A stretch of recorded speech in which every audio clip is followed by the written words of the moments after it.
I heard my daughter before I saw her. Not her voice, her breathing. That ragged hitching sound a person makes when they've been crying so long they've forgotten how to stop. I was pulling into the driveway after a 12-hour shift at the plant, still in my work boots, when I heard it through the front window. High and thin and wrong. I didn't even cut the engine. I just ran. She was on the bathroom floor, my 14-year-old, still in her school clothes. Her right wrist was wrapped in a dish towel, and the towel was dark. Not soaked through, but dark enough that my chest did something I can't describe even now. Like every muscle in it seized at once. Daddy. That's all she said.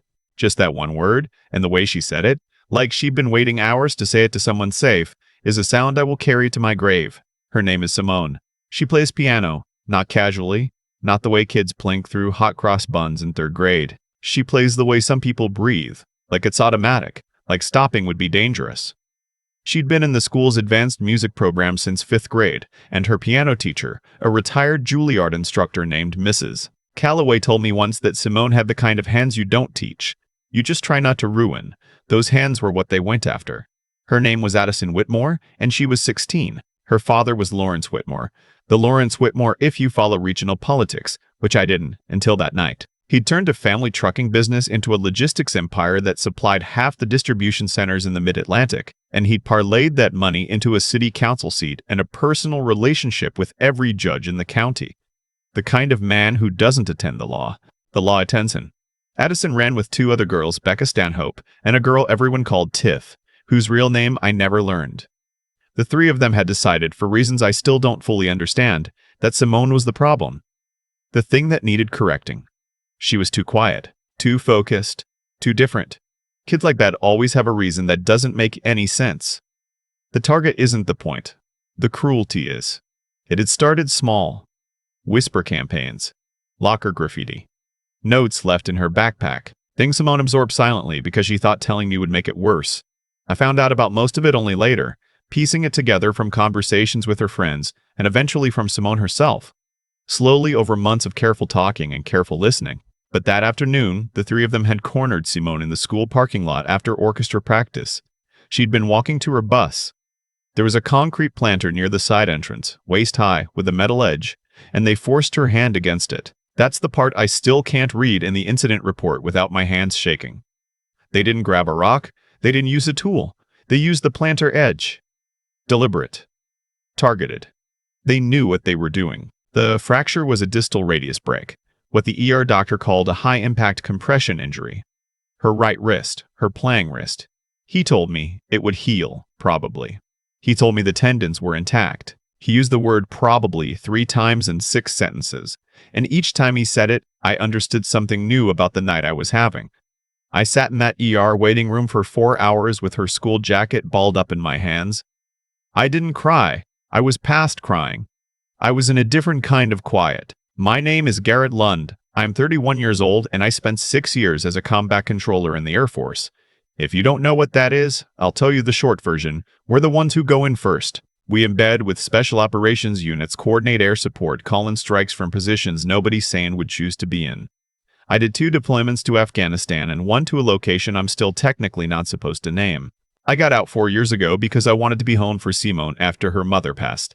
And in all of that, in everything I've seen and done and come back from, I have never been as afraid as I was sitting in that waiting room. Not afraid of what had been done. Afraid of what had been done. Afraid of what I might do about it. The school called it an altercation. That was the word in the principal's incident summary. Altercation. I read it twice to make sure I wasn't missing something. Altercation. Like Simone had been an equal participant in her own injury. I met with the principal, a man named Chastain, 3 days after it happened. Simone's wrist was in a splint. She was sleeping 14 hours a day, and when she was awake, she wasn't fully present. She sat at the kitchen table and stared at the piano from across the room like it belonged to a different version of her life. Chastain listened to me with the practiced patience of a man who has learned to wait out upset parents. He folded his hands on his desk. He said the school took all incidents seriously. He said he would be reviewing the security footage. He said the 3 girls had been spoken to. I asked what that meant. He said they'd been reminded of the school's conduct standards. I looked at him for a moment. Then I said, my daughter has a fractured wrist. She can't play piano. She's 14 years old and 3 girls deliberately broke her wrist in a parking lot, and you reminded them of the conduct standards. He said something about due process and the complexity of peer conflicts. I stood up and left before I said anything I'd regret. The police report went nowhere in about the time it takes to say so. The detective assigned to the case called me once, left a voicemail that was 3 minutes of carefully neutral language, and then I didn't hear from him again for 11 days. When I finally reached him directly, he told me that the investigation was ongoing and that these kinds of cases between minors were legally complicated. I asked if he'd interviewed the witnesses. There had been 3 other students nearby. He said he was still working through the list. That's when I called my cousin Renata. Renata is a civil attorney in Philadelphia, the kind of sharp that makes other lawyers nervous in depositions. She drove down the same night I called, sat at my kitchen table until 2 in the morning, and went through everything I had. The incident report, the ER documentation, the school's written summary, the police report. She looked up from the stack of papers and said, "Garrett Lawrence Whitmore is on the fundraising committee for the police union's annual gala." I said I didn't know that. She said, "Now you do." We filed a civil suit 3 weeks later, assault, battery, negligence against the school. Renata handled everything. What I did was something else. I want to be careful here about what I say and how I say it, because some of what happened next exists in a gray zone that I'm not entirely comfortable narrating in detail. What I'll tell you is that the 6 years I spent as a combat controller taught me a set of skills that are hard to put down. Surveillance, pattern recognition, knowing how people move, where they go, what they do when they think nobody's watching. I didn't touch anyone. I need to be very clear about that. But I did watch. I spent 11 nights doing what I used to do professionally, gathering information. Addison Whitmore rode to school in a white Escalade.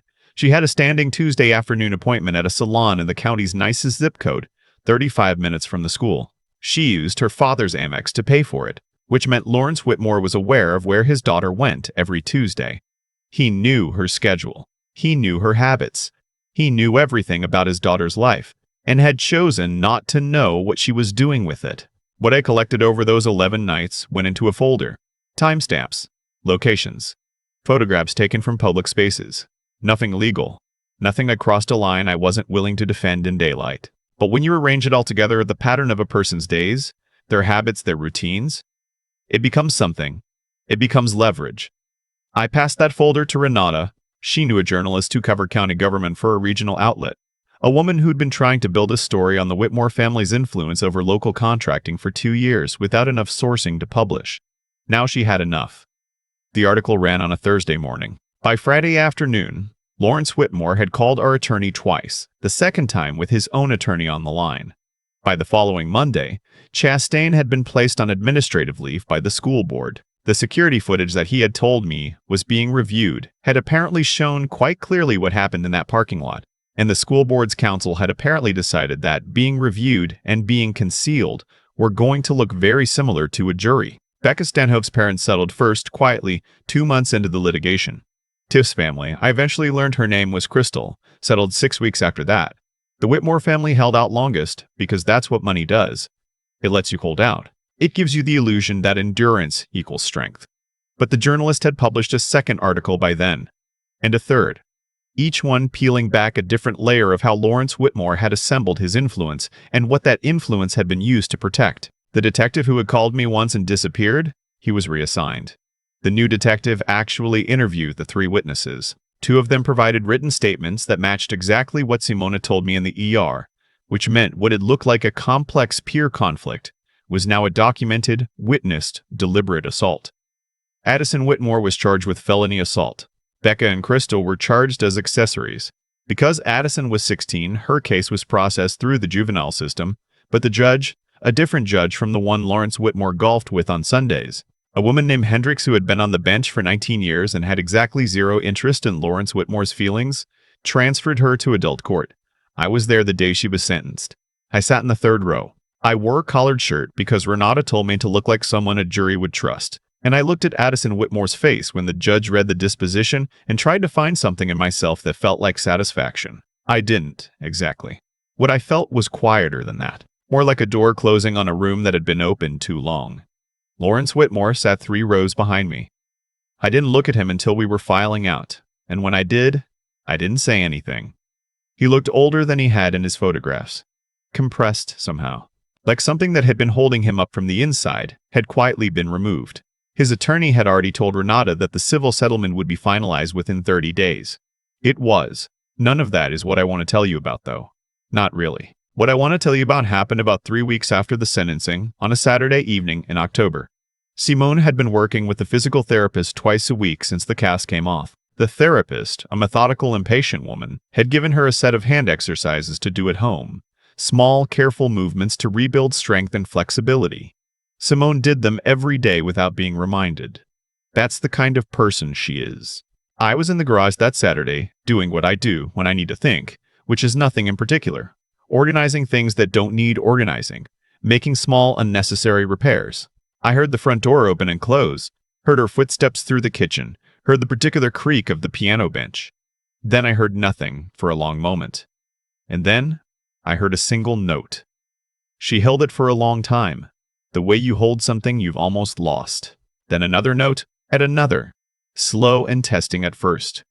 Like she wasn't sure yet whether her hands would answer. I set down the wrench I was holding. I stood in the garage doorway and didn't move. By the time she was 3 minutes in, she was playing something real, not a piece I recognized.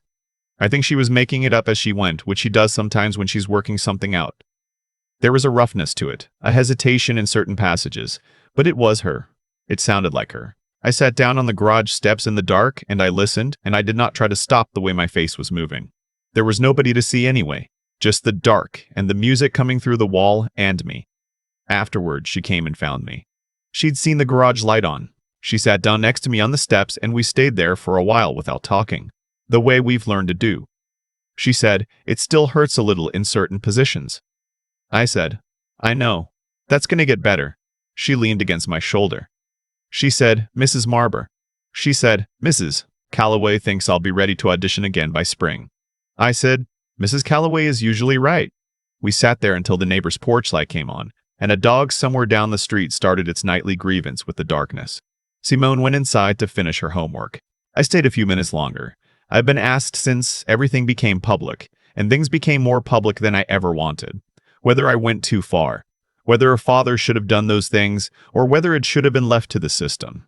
I think about the detective who called me once and disappeared. I think about Chastain folding his hands and saying, "Altercation." I think about the security footage that was being reviewed. The system works, sometimes, for the people the system was built around. Lawrence Whitmore understood that. He'd spent 20 years learning which doors opened for him and which ones he could help keep closed for everyone else. I didn't have his money. I didn't have his relationships.